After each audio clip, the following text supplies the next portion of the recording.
Nagpares na yung ibon natin. Red Factor saka Yellow Pig. Kaya natin kung ano magiging anak nito. Sabi nung iba sayang daw. Hindi po sayang yan kasi kukunti naman ang merong ganyang project. Baka iilan lang po ang may project niyan. Kapag may lumabas dyan na finished product, saka iba yun. Saka baka yun pa yung maging una sa buong mundo. Kung may nagpa-project din yan nakasabay natin, abangan natin kung ano lalabas dyan.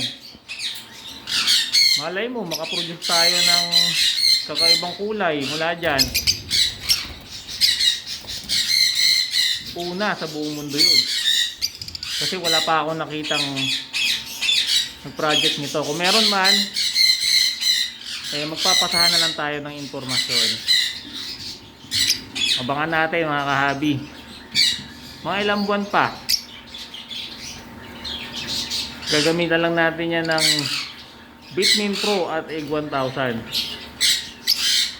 Baka sakali makakuha tayo ng first in the world na mutation galing dito.